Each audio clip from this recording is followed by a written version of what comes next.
ओम शांति। आज 9 मई 2024 बाबा के महावाक्य हैं। मीठे बच्चे, कड़ी से कड़ी बीमारी है किसी के नाम रूप में फंसना। अंतर्मुखी बन इस बीमारी की जांच करो और इससे मुक्त बनो। प्रश्न है, नाम रूप की बीमारी को समाप्त करने की युक्ति क्या है? इससे नुकसान कौन कौन से होते हैं? उत्तर है, नाम रूप की बीमारी को समाप्त करने के लिए एक बाप से सच्चा सच्चा लव रखो। याद के समय बुद्धि भटकती है, देहधारी में जाती है, तो बाप को सच सच सुनाओ। सच बताने से बाप क्षमा कर देंगे। सर्जन से बीमारी को छिपाओ नहीं। बाबा को सुनाने से खबरदार हो जाएंगे। बुद्धि किसी के नाम रूप में लटकी हुई है तो बाप से बुद्धि जुट नहीं सकती। वह सर्विस के बजाय डिससर्विस करते हैं, बाप की निंदा कराते हैं। ऐसे निंदक बहुत कड़ी सजा के भागी बनते हैं। ओम शांति। अभी बच्चे जानते हैं कि हर एक को वर्षा मिलना है बाप से।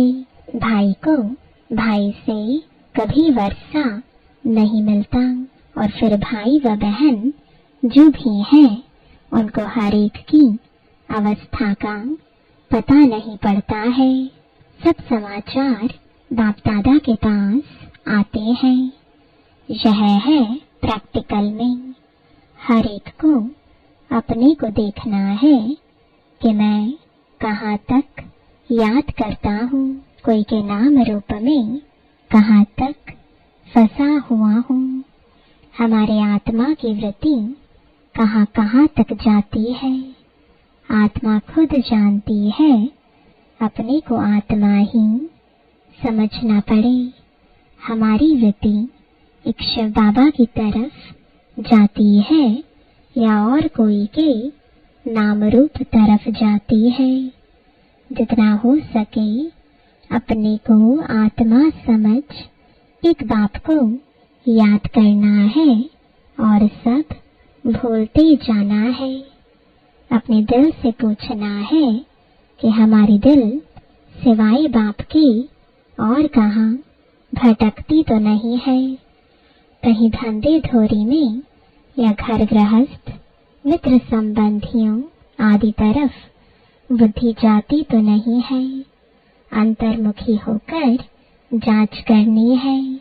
जब यहाँ आकर बैठते हो तो अपनी जांच करनी है। यहाँ कोई न कोई सामने योग में बैठते हैं, वह भी शिव बाबा को ही याद करते होंगे। ऐसे नहीं अपने बच्चों को याद करते होंगे। याद तो शिव बाबा को ही करना है। यहाँ बैठे ही शिव बाबा की याद में हो।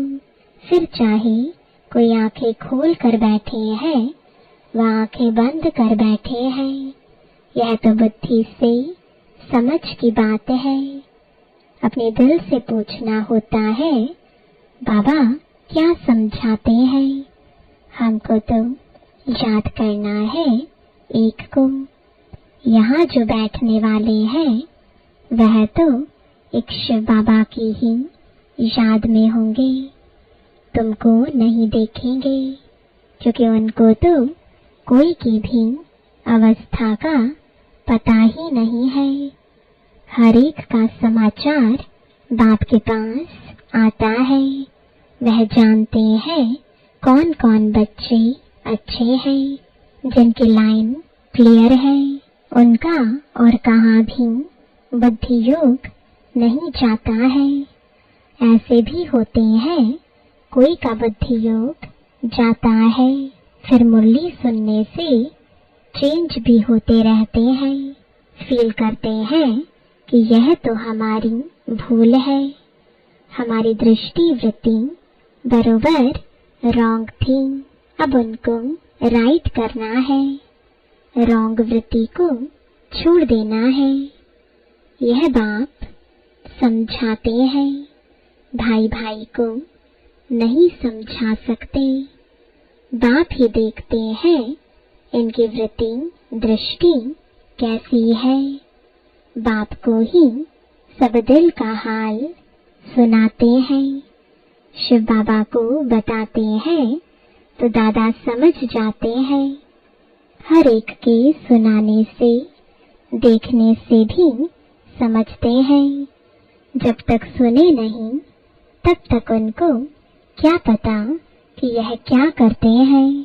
एक्टिविटी से, सर्विस से समझ जाते हैं कि इनको बहुत देह अभिमान है, इनको कम, इनकी एक्टिविटी ठीक नहीं है। कोई न कोई के नाम रूप में फंसा रहता है।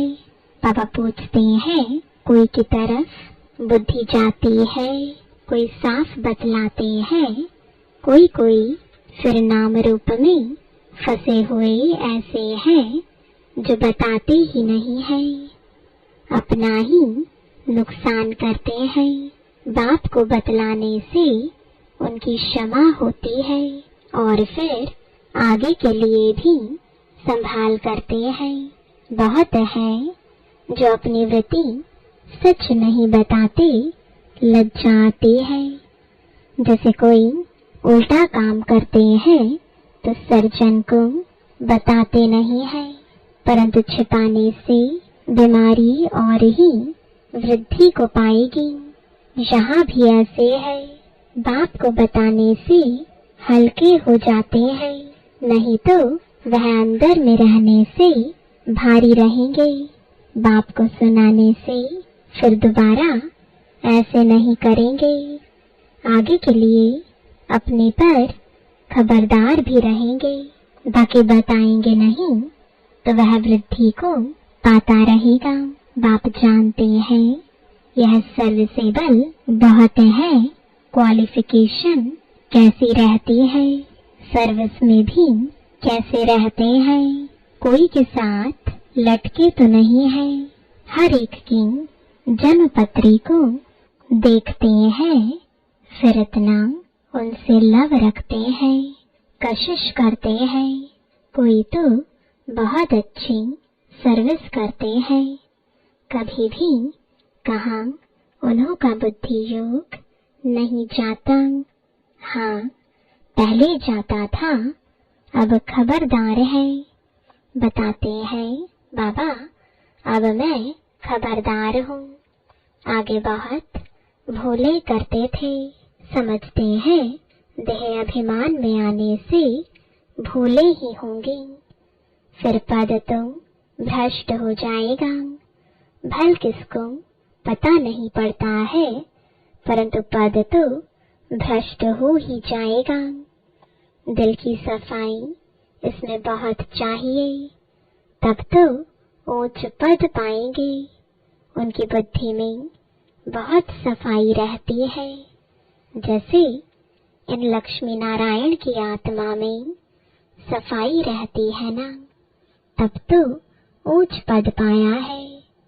कोई कोई के लिए समझा जाता है इनकी नाम रूप की तरफ वृत्ति है, देही अभिमानी होकर नहीं रहते हैं।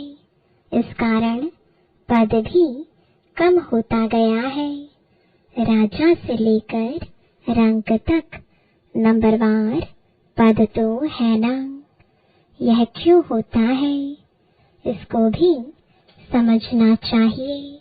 नंबरवार तो जरूर बनते ही हैं, कलाएं कम होती ही रहती हैं। जो 16 कला संपूर्ण है वह फिर 14 कला में आ जाते हैं। ऐसे थोड़ा थोड़ा कम होते होते कलाएं उतरती तो जरूर है। 14 कला है तो भी अच्छा, फिर वाम मार्ग में उतरते हैं तो विकारी बन जाते हैं। आयु ही कम हो जाती है, फिर रजो तमोगुणी बनते जाते हैं, कम होते होते पुराने होते जाते हैं। आत्मा शरीर से पुरानी होती जाती है। यह सारा ज्ञान अभी तुम बच्चों में है। कैसे 16 कला से नीचे उतरते उतरते फिर मनुष्य बन जाते हैं।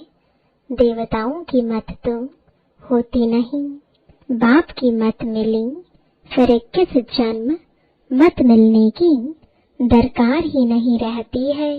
यह ईश्वरीय मत तुम्हारी 21 जन्म चलती है। फिर जब रावण राज्य होता है तो तुमको मत मिलती है रावण की।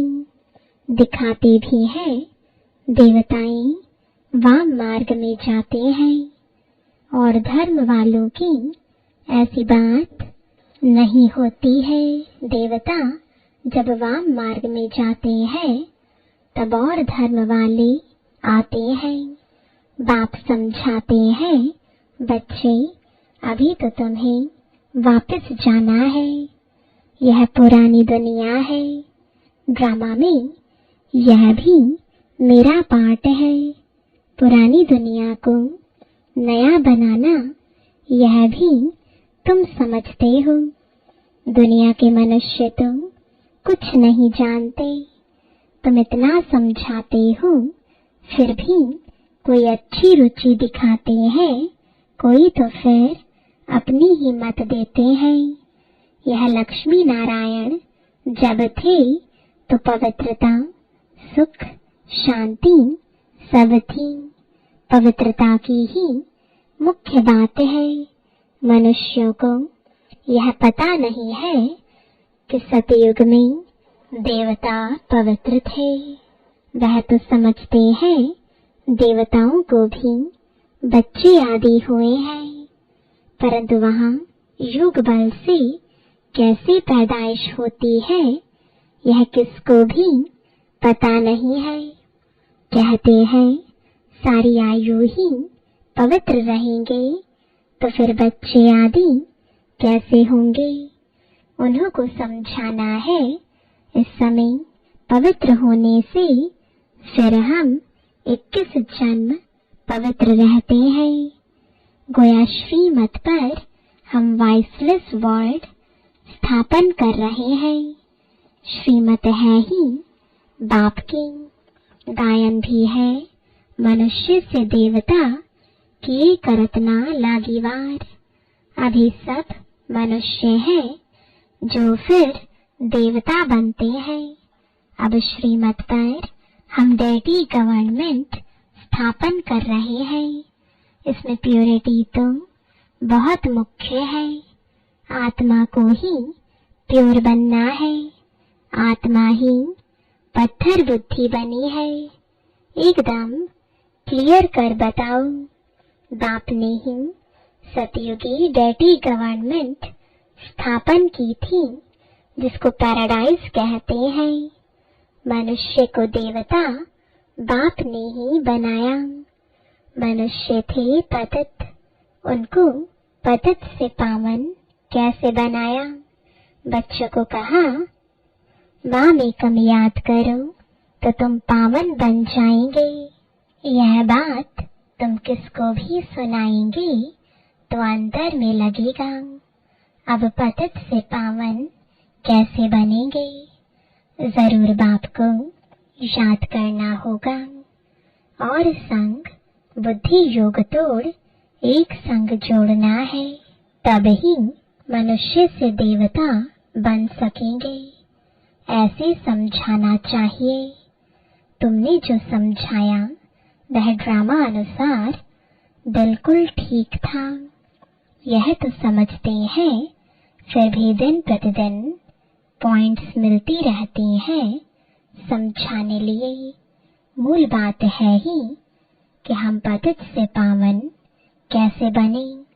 बाप कहते हैं देह के सभी धर्म छोड़ माम एकम याद करो।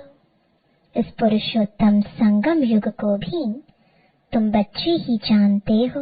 हम अभी ब्राह्मण बने हैं, प्रजापिता ब्रह्मा की संतान बाप हमको पढ़ाते हैं, ब्राह्मण बनने बगैर हम देवता कैसे बनेंगे।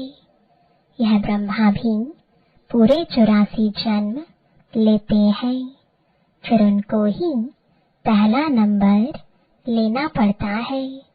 बाप आकर प्रवेश करते हैं तो मूल बात है ही एक, अपने को आत्मा समझ बाप को याद करो। देह अभिमान में आने से कहाँ न कहाँ लटके रहते हैं। देही अभिमानी तो सब बन ना सके। अपनी पूरी जांच करो, हम कहाँ देह अभिमान में तो नहीं आते हैं। हमसे कोई विकर्म तो नहीं होता है, बेकायदे चलन तो नहीं होती है, बहुतों से होती है। वह अंत में बहुत सजा के भागी बनेंगे। भला भी कर्मातीत अवस्था नहीं हुई है, कर्मातीत अवस्था वाले के सब दुख दूर हो जाते हैं, सजाओं से छूट जाते हैं। ख्याल किया जाता है नंबरवार राजाएं बनते हैं।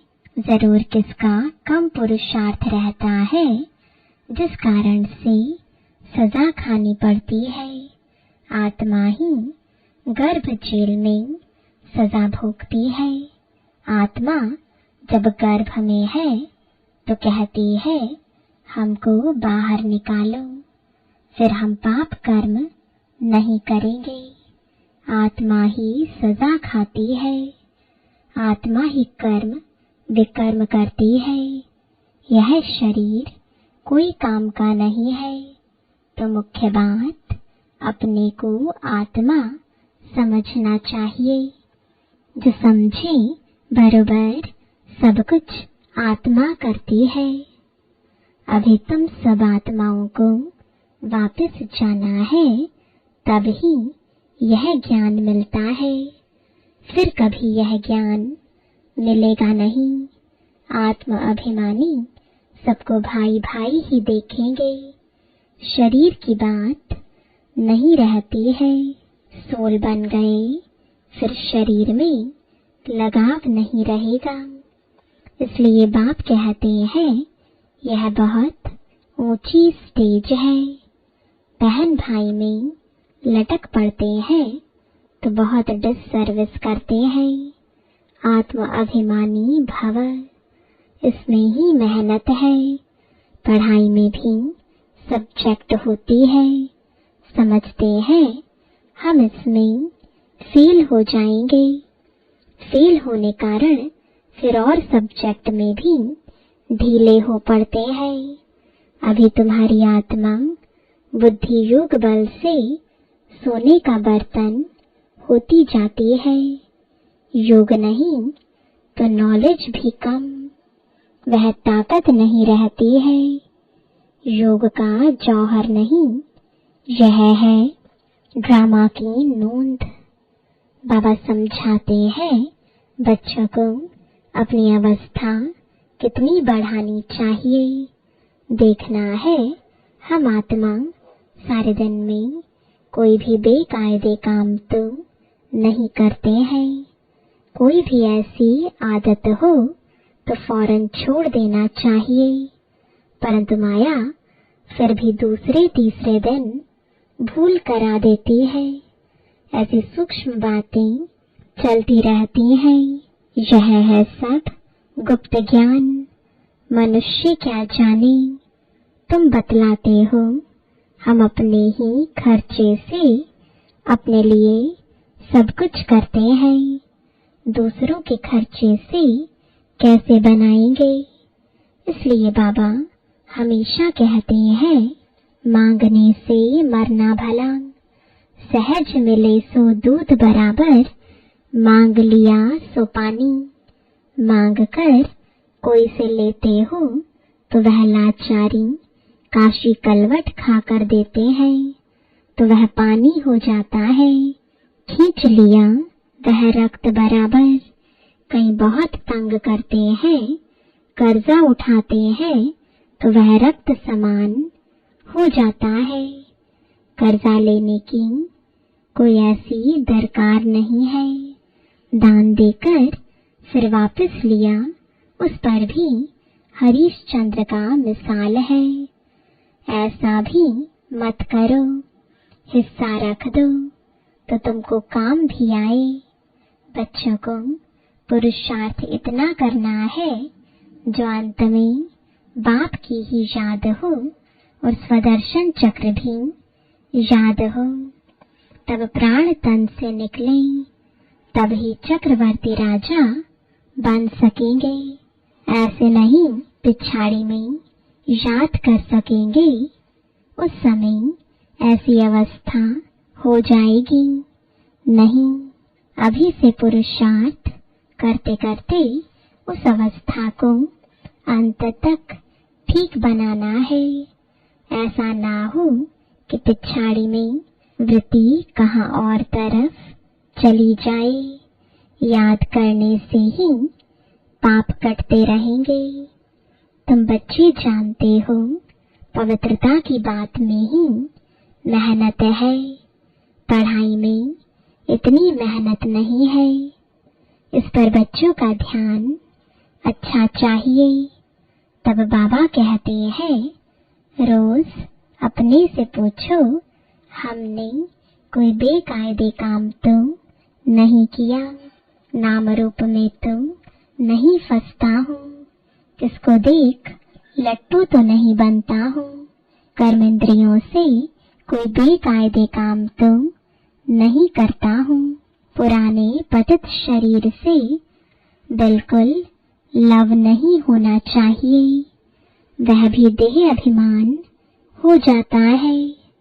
अनासक्त हो रहना चाहिए, सच्चा प्यार एक से, बाकी सबसे अनासक्त प्यार। भले बच्चे आदि हैं, परंतु कोई में भी आसक्ति ना हो। जानते हैं यह जो कुछ भी देखते हैं सब खत्म हो जाएगा, तो उनसे प्यार सारा निकल जाता है। एक में ही प्यार रहे, बाकी नाम मात्र अनासक्त। अच्छा, मीठे मीठे सिकिलदे बच्चों प्रति माता पिता बाप दादा का याद प्यार और गुड मॉर्निंग। रूहानी बाप की रूहानी बच्चों को नमस्ते, रूहानी बच्चों की रूहानी बाप दादा को गुड मॉर्निंग और नमस्ते। धारणा के लिए मुख्य सार है, पहला, अपनी वृत्ति को बहुत शुद्ध पवित्र बनाना है। कोई भी बेकायदे उल्टा काम नहीं करना है। बहुत बहुत खबरदार रहना है, बुद्धि कहाँ पर भी लटकानी नहीं है। दूसरा, सच्चा प्यार एक बाप में रखना है, बाकी सबसे अनासक्त नाम मात्र प्यार हो। आत्म अभिमानी स्टेज ऐसी बनानी है जो शरीर में भी लगाव ना रहे। वरदान है, स्वराज्य के संस्कारों द्वारा भविष्य राज्य अधिकार प्राप्त करने वाली तकदीरवान आत्मा भव। बहुत काल के राज्य अधिकारी बनने के संस्कार बहुत काल भविष्य राज्य अधिकारी बनाएंगे। अगर बार बार वशीभूत होते हो, अधिकारी बनने के संस्कार नहीं है, तो राज्य अधिकारियों के राज्य में रहेंगे, राज्य भाग्य प्राप्त नहीं होगा। तो नॉलेज के दर्पण में अपने तकदीर की सूरत को देखो। बहुत समय के अभ्यास द्वारा अपने विशेष सहयोगी, कर्मचारी व राज्य कारोबारी साथियों को अपने अधिकार से चलाओ। राजा बनो, तब कहेंगे तकदीरवान आत्मा। स्लोगन है सकाश देने की, सेवा करने के लिए बेहद की वैराग्य वृत्ति को इमर्ज करो। ओम शांति।